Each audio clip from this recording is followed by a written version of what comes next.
Assalamualaikum warahmatullahi wabarakatuh. Halo semuanya, kami dari kelompok 2 akan mempresentasikan pematerian mengenai kekayaan alam yang ada di Indonesia. Nah, kelompok kami akan menjelaskan 5 poin penting yang akan dipaparkan. Yang pertama yaitu pengertian dari kekayaan alam itu sendiri, kemudian ada jenis dari sumber daya alam, yang ketiga manfaat sumber daya alam, kemudian kekayaan alam yang ada di Indonesia. Nah, yang terakhir yaitu persebaran kekayaan alam di Indonesia. Baik, simak videonya semuanya. Assalamualaikum warahmatullahi wabarakatuh. Perkenalkan, nama saya Dias Adrian Nur Insani dengan NIM 1903352. Saya akan menjelaskan mengenai pengertian kekayaan alam Indonesia. Kekayaan alam Indonesia adalah sumber daya alam yang berasal dari alam yang dapat digunakan untuk memenuhi kebutuhan manusia. Kekayaan tersebut dapat berupa kekayaan organik maupun non-organik.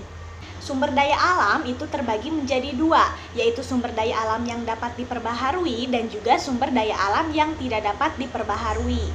Sumber daya alam yang dapat diperbaharui itu merupakan sumber daya yang sifatnya bisa dihasilkan kembali dalam waktu yang cepat. Selain itu, ketersediaannya pun berlimpah atau tidak akan habis apabila kita dapat bersikap bijak dalam memanfaatkan dan memeliharanya. Contoh dari sumber daya alam yang dapat diperbaharui yang pertama yaitu air. Air merupakan senyawa yang penting bagi kehidupan di bumi. Air berasal dari sumur, sungai, danau, dan laut. Manfaat air dapat digunakan untuk kebutuhan sehari-hari, seperti minum, mandi, mencuci, irigasi, pembangkit listrik, serta sarana transportasi dan olahraga. Yang kedua yaitu tanah. Tanah adalah hasil pelapukan atau erosi batuan induk atau anorganik yang bercampur dengan bahan organik. Manfaat sumber daya tanah untuk kehidupan meliputi penyediaan unsur hara untuk tumbuhan, lalu juga penyediaan makanan untuk biota tanam, sebagai habitat hidup dan melakukan kegiatan, dan juga sebagai sumber bahan baku barang kerajinan dan produk rumah tangga. Yang ketiga yaitu udara. Udara adalah campuran dari berbagai macam gas yang tidak berwarna dan tidak berbau yang memenuhi ruangan. Manfaat udara sebagai sumber daya alam adalah membantu penyerbukan bunga, sebagai sumber untuk bernafas, sebagai jalur penerbangan pesawat terbang, saluran komunikasi melalui satelit atau antena, dan juga saluran tenaga gerak. Yang keempat yaitu tumbuhan. Tumbuhan adalah organisme hidup yang tergolong dalam kerajaan tumbuhan atau kingdom plantae. Untuk bertahan hidup, beberapa jenis spesies tumbuhan melakukan fotosintesis dengan bantuan cahaya matahari. Manfaat tumbuhan adalah sebagai bahan makanan, obat-obatan, bahan pewarna alami, penyedap makanan, dan lain sebagainya. Dan yang kelima yaitu matahari. Matahari adalah pusat tata surya. Matahari bukan massa yang padat dan tidak memiliki batas yang mudah diidentifikasi. Sebaliknya, matahari terdiri dari lapisan yang hampir seluruhnya terdiri dari hidrogen dan helium. Matahari menghangatkan laut, menggerakkan atmosfer, menghasilkan pola cuaca, dan memberi energi kepada tumbuhan-tumbuhan hijau sebagai penyedia makanan dan oksigen bagi kehidupan di bumi. Sebelumnya, perkenalkan nama saya Fitri Rahmida dengan NIM 1902907. Nah, yang selanjutnya yaitu jenis-jenis sumber daya alam yang dapat diperbaharui. Yang pertama ada sumber daya alam hayati. Sumber daya alam hayati adalah sumber daya alam yang berasal dari makhluk hidup. Sumber daya alam hayati ini bisa disebut juga sumber daya biotik. Nah, sumber daya alam hayati bisa berasal dari hewan maupun tumbuhan. Sumber daya alam hayati dihasilkan dari proses alami dalam kehidupan, tanpa adanya unsur pembaruan atau pelestarian. Contohnya yaitu ayam, sapi, sayur, padi, jagung, dan lain sebagainya. Yang kedua yaitu sumber daya alam non-hayati. Sumber daya alam non-hayati adalah sumber daya alam yang bukan berasal dari makhluk hidup. Sumber daya alam non-hayati tidak bermula dan tidak berakhir, karena sumber daya alam ini merupakan proses alami dalam kehidupan. Sumber daya alam non-hayati memiliki jumlah yang banyak, sehingga bisa dimanfaatkan dengan baik oleh manusia. Contohnya yaitu air, sinar matahari, udara, tanah, bahan tambang, minyak bumi, dan gas alam. Selanjutnya yaitu sumber daya alam yang tidak dapat diperbaharui. Sumber daya alam yang tidak dapat diperbaharui merupakan sumber daya alam yang jika habis maka tidak dapat dihasilkan kembali dalam waktu singkat. Maksudnya, SDA ini merupakan jenis kekayaan alam dengan pemakaian terbatas. Artinya, jika dipakai terus-menerus akan habis dan masa regenerasinya memakan waktu yang tidak sebentar, bisa puluhan hingga ratusan tahun lamanya. Inilah alasan mengapa jenis SDA ini harus diolah sebaik mungkin dan pemanfaatannya dibatasi agar dapat digunakan dalam jangka waktu panjang. Dengan demikian dapat dinikmati oleh beberapa generasi ke depan. Nah, sumber daya alam yang tidak dapat diperbaharui ini contohnya adalah mineral, logam, emas, besi, batu bara, minyak bumi, dan lain sebagainya. Nah, jenis SDA ini banyak digunakan untuk berbagai kebutuhan manusia saat ini. Yang selanjutnya yaitu jenis-jenis sumber daya alam yang tidak dapat diperbaharui. Yang pertama yaitu sumber daya alam mineral logam, yang kedua sumber daya alam mineral bukan logam, yang ketiga yaitu sumber daya energi. Nah, yang pertama sumber daya mineral logam.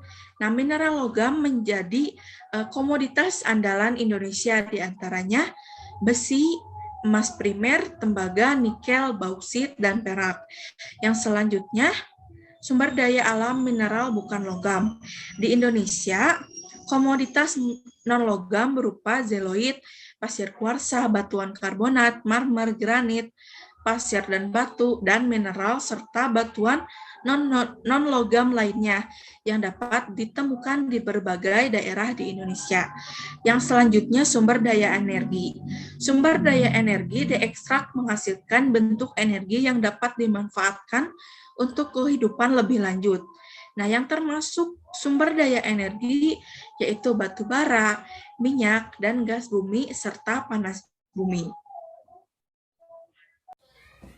Nah, selanjutnya pematerian mengenai manfaat dari sumber daya alam. Terdapat 5 manfaat. Yang pertama sebagai penghasil energi dan bahan bakar. Contohnya yaitu minyak bumi. Kemudian yang kedua yaitu sebagai bahan makanan. Seperti yang kita ketahui bahwa kita selama ini memakan makanan dari sumber daya alam. Contohnya seperti beras, kemudian ikan, daging, dan lain sebagainya. Kemudian yang ketiga sebagai pembangkit listrik, contohnya minyak bumi dan sinar matahari. Kemudian yang keempat yaitu menyuplai oksigen.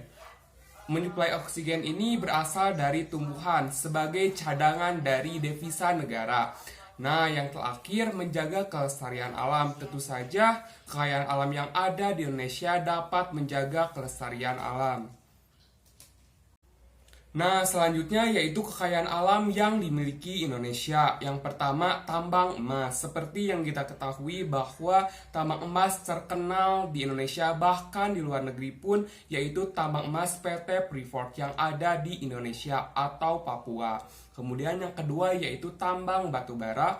Yang ketiga, cadangan gas alam yang dimiliki Indonesia. Kemudian yang keempat, hutan hujan tropis. Seperti yang kita ketahui bahwa Indonesia sendiri sering dijuluki sebagai paru-paru dunia. Kemudian yang kelima yaitu kekayaan bawah laut. Kemudian yang keenam, kesuburan tanah yang tinggi. Ketujuh, hasil tanaman yang melimpah. Dan yang kedelapan, fauna langka. Contohnya burung cendrawasih yang ada di Papua. Halo semuanya, perkenalkan nama saya Syamnur Fitriani, NIM 1905120. Materi selanjutnya yaitu persebaran sumber daya alam di Indonesia. Negara Indonesia merupakan negara kepulauan yang kaya akan sumber daya alam. Hampir semua sumber daya alam ada di Indonesia. Sumber daya alam itu berupa barang tambang, mineral, tumbuhan, hewan, dan sebagainya. Semuanya tersebar di berbagai tempat di Indonesia. Masing-masing daerah memiliki berbagai sumber daya alam yang mungkin tidak dimiliki oleh daerah lain. Hal ini sesuai dengan kondisi alam di daerah tersebut. Persebaran hasil bumi dan laut Indonesia. Indonesia memiliki wilayah daratan dan perairan yang sangat luas. Sebagian besar wilayah daratnya merupakan tanah yang subur. Perairan Indonesia juga kaya akan hasil perikanan. Selain itu, di banyak tempat juga dilakukan usaha peternakan. 1. Persebaran hasil pertanian di Indonesia. Hasil pertanian antara lain padi atau beras, jagung, ubi kayu atau singkong, kedelai, dan kacang tanah. Daerah penghasil padi atau beras antara lain Nagroi Aceh Darussalam, Sumatera Barat, Sumatera Selatan, Jawa, Sulawesi Selatan, Sulawesi Utara, dan Nusa Tenggara Barat. Daerah penghasil jagung antara lain Jawa Tengah, Wonosobo, Semarang, Jepara, dan Rembang, Jawa Timur, Besuki dan Madura, serta Sulawesi, Minahasa, dan sekitar Danau Tempe. Daerah penghasil ubi kayu atau singkong adalah Sumatera Selatan, Lampung, Madura, Jawa Tengah, Wonogiri, dan daerah istimewa Yogyakarta, Gunung Kidul. Daerah penghasil kedelai adalah Jawa Tengah, Kedu, Surakarta, Pekalongan, Tegal, Jepara, dan Rembang, daerah istimewa Yogyakarta, serta Jawa Timur, Jember. Daerah penghasil kacang tanah adalah Nagroi Aceh Darussalam, Sumatera Barat, Jawa Tengah, Surakarta, Semarang, Jepara, Rembang, dan Pati, Jawa Barat, Cirebon, dan Priangan, Bali, serta Nusa Tenggara Barat, Lombok.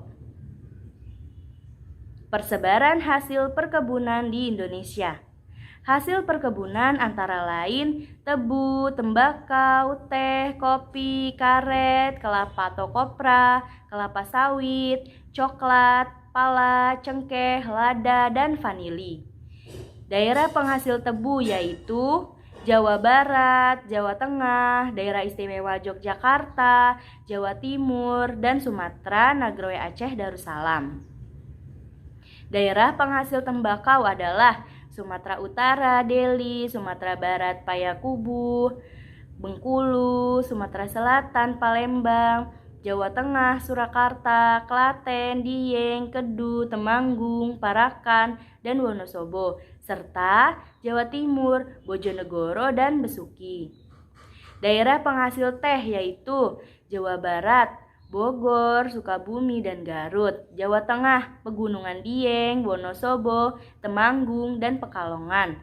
Sumatera Utara, Pematang Siantar, serta Sumatera Barat.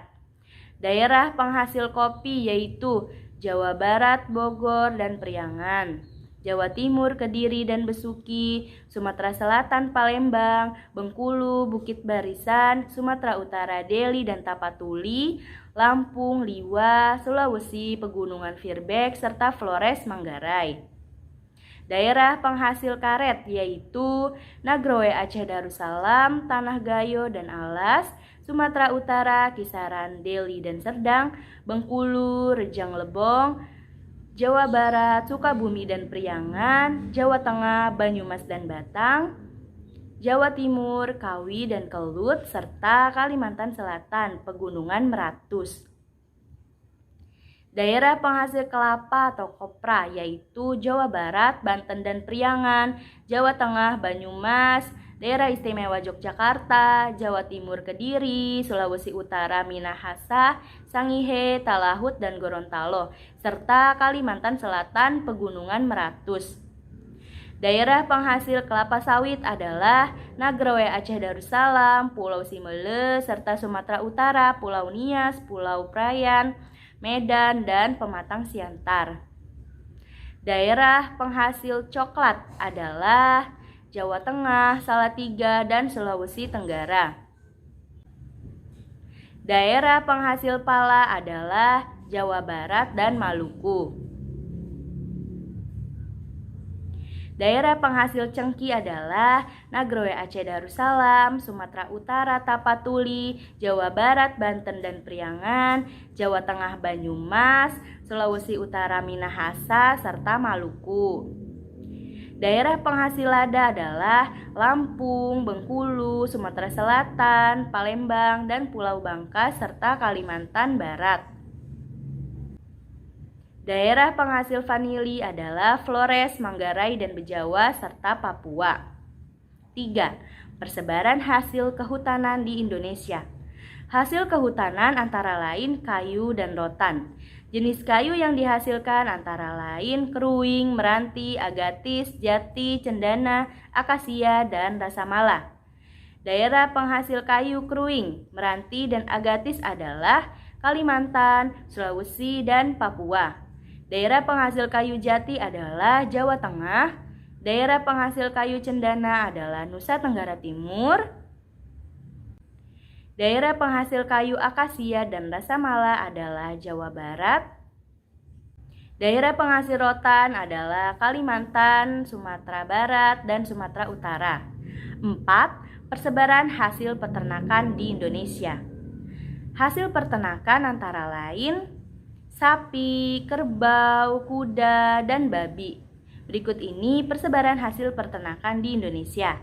Daerah penghasil ternak sapi adalah Nagrawe Aceh Darussalam, Jawa, Madura, Bali, serta Nusa Tenggara Barat, Lombok, dan Sumbawa.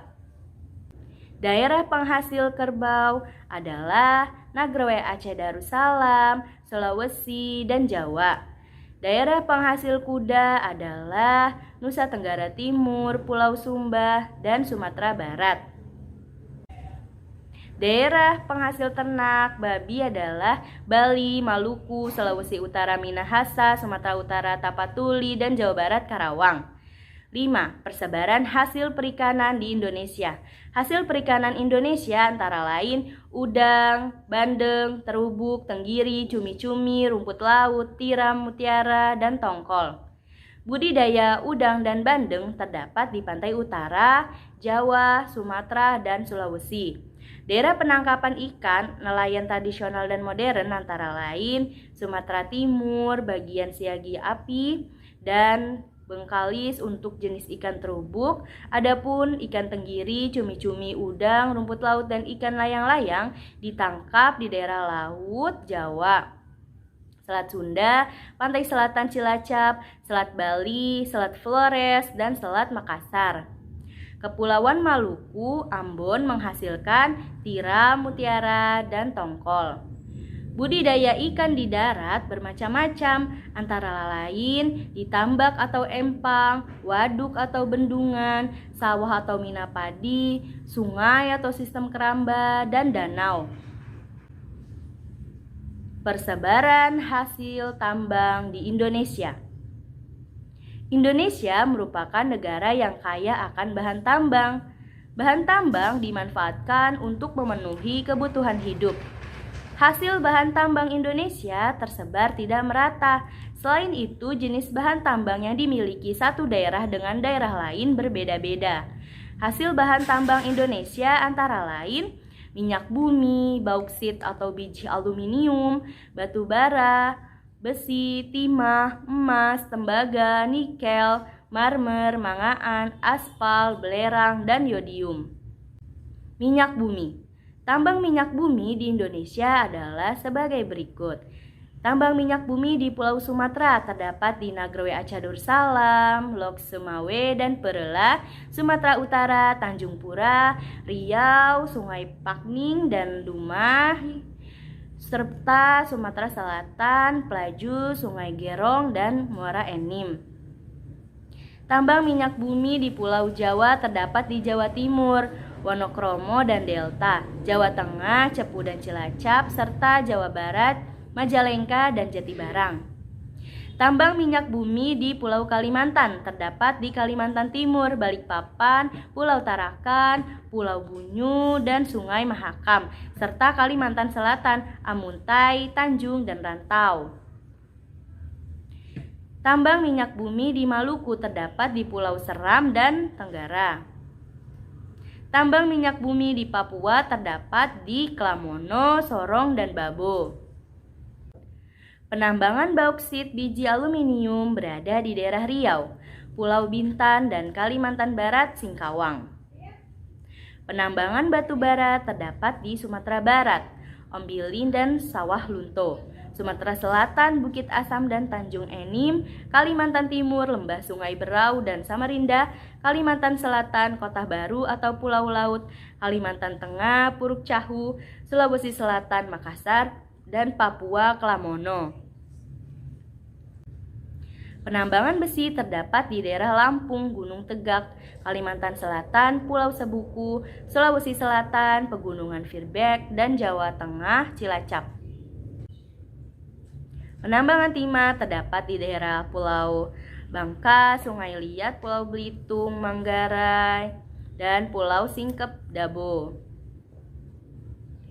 Penambangan emas terdapat di daerah Nagroi, Aceh Darussalam, Melaboh, Riau, Logos, Bengkulu, Rejang Lebong, Sulawesi Utara, Bolaang, Mongondo, dan Minahasa, Kalimantan Barat, Sambas, Jawa Barat, Cikotok, dan Pongkor, serta Papua Timika.